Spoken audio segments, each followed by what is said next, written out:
So we're just a few days away, a full slate of week one college football. Obviously, I will be at College Football Tailgate in Columbus this weekend. Me and Amber Wilson, Friday night, Saturday morning. We're going to be there outside Ohio Stadium. We're going to be there for Ohio State and Texas. We have an incredible slate of games.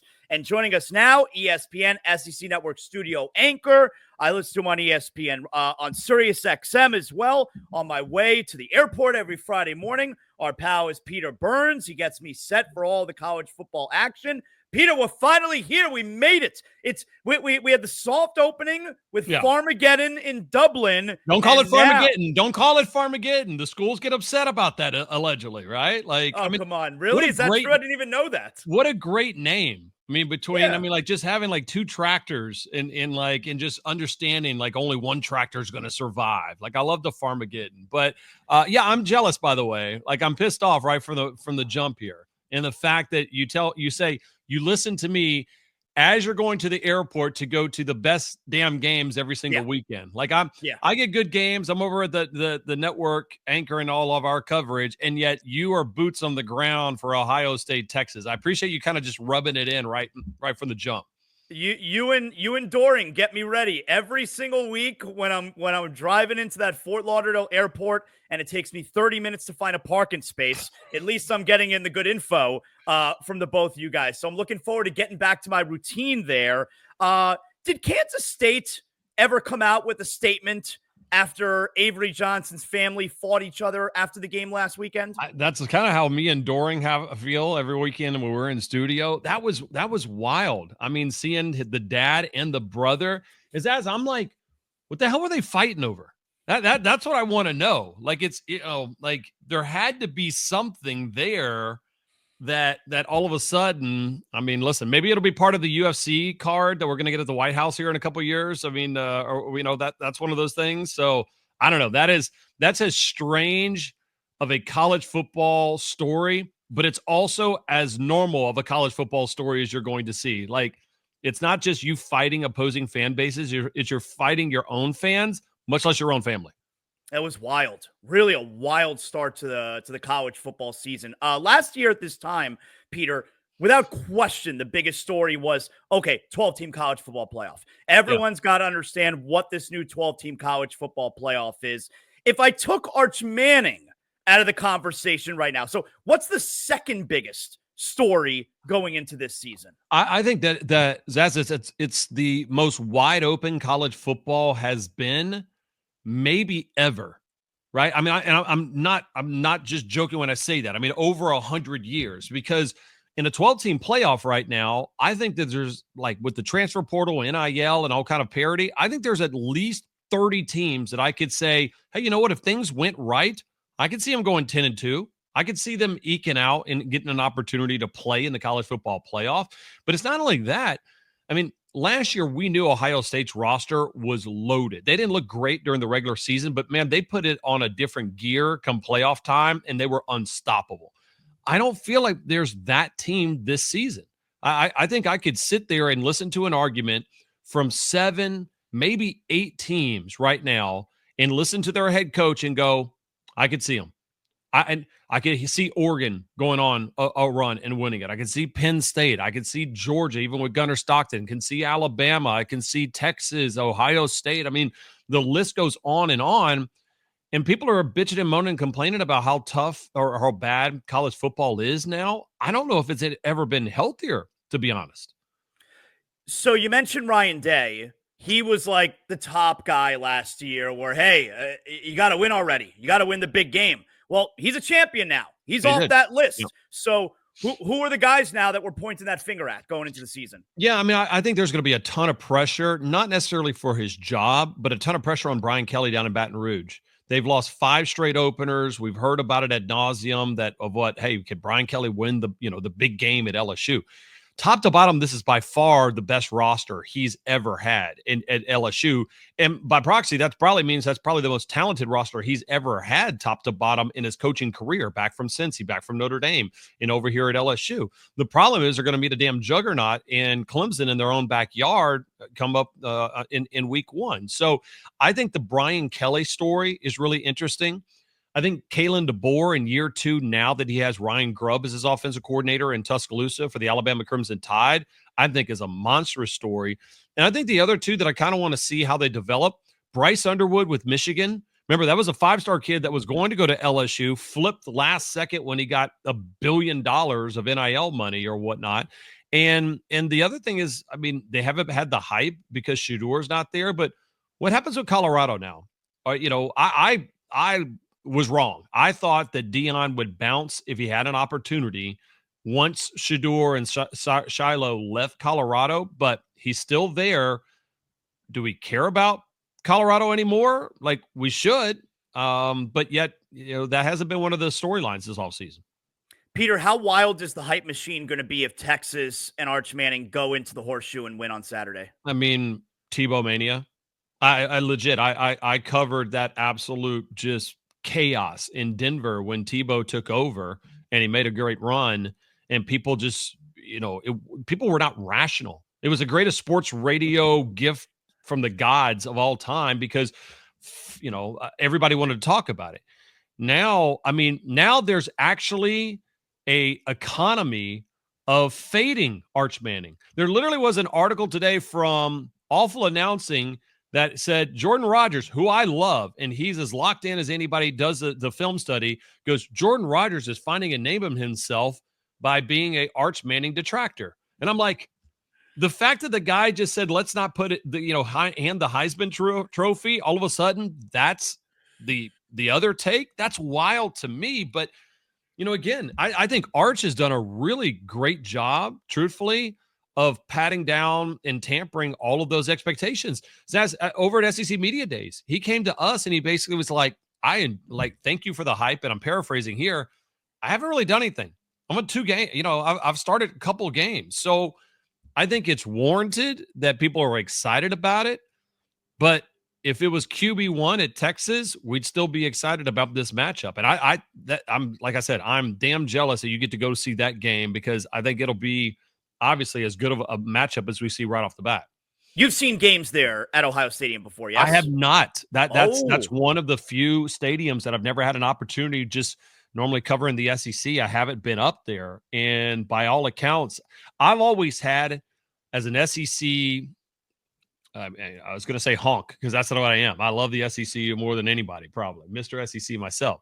That I always appreciated Ohio State, because I felt like that was a fan base that was as rabid from top to bottom as the Alabamas, as the LSUs, as the Georgias of the world. And talent-wise, that they've always had that huge amount of talent. And it seems like they cared more than everybody else. And that's why I think that's going to be a fantastic part of that game. But I will say this. I think you and I both know those are both elite rosters. They both have damn good coaches, okay? The difference that I see in that game, and I can't wait for you to see it up close and in person, I think it's the coordinators. Very rarely right now do we have coordinators that stay in a place for more than a year or two, right? Traditionally, they get an opportunity, they do well, then they get hired as a head coach somewhere else, or they move on or kind of stair-step their way up the ladder. That's not the case necessarily with the play callers at Texas. Pete Swikowski has been a great defensive coordinator, done a good job there, getting talent on the next level, back-to-back playoff runs. And it's Sark that calls the plays offensively. So that is consistency.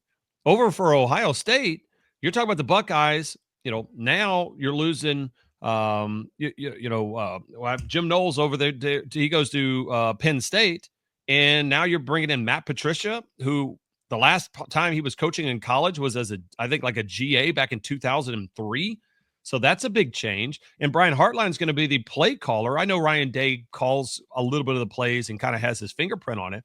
But a first-time play caller with a brand-new quarterback, I mean, that's pretty high leverage decision stuff. Give me the coordinators and the quarterback edge to Texas. The home field advantage, of course, goes to the Buckeyes, but I think that's more for Texas to end up winning that game. How many teams can win the SEC? 5. I mean, legitimately, as long as you don't have just kind of chaos. And that's me not counting South Carolina if they get it figured out. Ole Miss if they get it figured out. Then the number gets even bigger. But you got LSU, you got Alabama, you've got Georgia, you've got Texas. And for me, you can throw in another one, maybe A&M, if all of a sudden they go on a run. I mean, Tennessee, I think, loses way too much this year, but I think there's 4, if not 5 teams that I could sit there and go, they'd be in Atlanta. I go, all right, makes sense. What's a realistic expectation for the Gator fan? This year with that schedule, I think it's you have to put the star next to the reasonable expectation because there are no reasonable expectations around Florida football.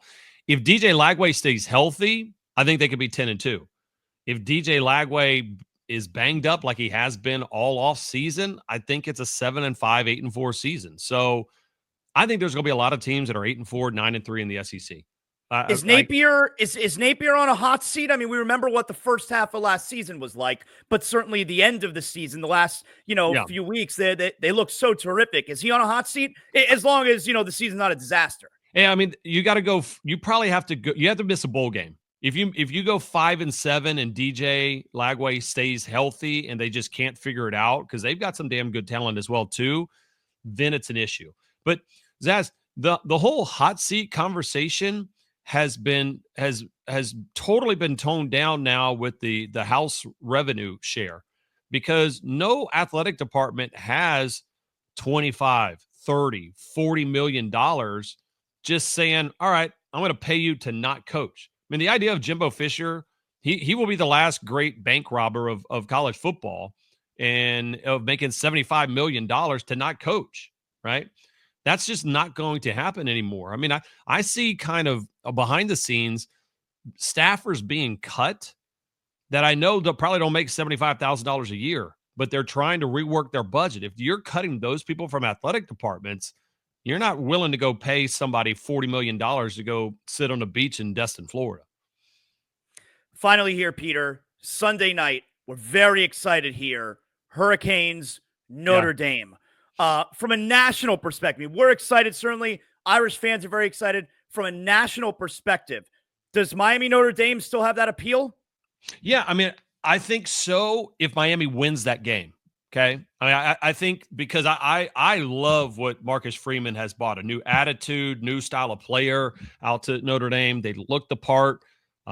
This was not old school Notre Dame that we've seen over the last, 15 seasons. And so I think that Miami has to win that game to all of a sudden go, okay, this is convicts, Catholics, part 3, like here we go again. Because I think a lot of people look at Mario and go, are you the dude? Like, I mean, I go back to the conversation. I mean, wasn't it him that could have kneed out a game a couple of years ago and didn't and lost it? Like, there's always seems to be something. And I'm curious to see how Carson Beck plays, right? Like, I don't think there was a lot of love lost with Carson leaving Athens, Georgia, from the coaching staff to the players there. And I know we're in more. Yeah, it was a weird deal. And so I'd like to see if his talent coming off of that injury is enough to get by. And listen, I don't think he's a bad dude. I just think that he was a kid that probably was homeschooled, played a little football, and that's just the way that he was, right? Like Troy Aikman was that way. Troy Aikman was never if you watch the Cowboys documentary, it was a great point of Troy wasn't that guy that was rah-rah all the time. He was kind of that quiet, like he'll do his own thing and win ball games. I don't know if I see Carson Beck and Troy Aikman as comps, but personality-wise, there's a little bit of it. That's why I'll be fascinated about that game. What should the expectation be for the Hurricanes? I mean, give Clemson all that they can handle in the ACC, right? I mean, that to me that's why it's – to me, I still think you have a college football playoff berth potentially, but it has to be with winning the ACC. I think Clemson's damn good. Right. As much as I love my LSU Tigers, they're in for a fight. And I don't even ask me about that game. I have no idea. I think LSU's defense is better, but Clemson's great. Coin flip game.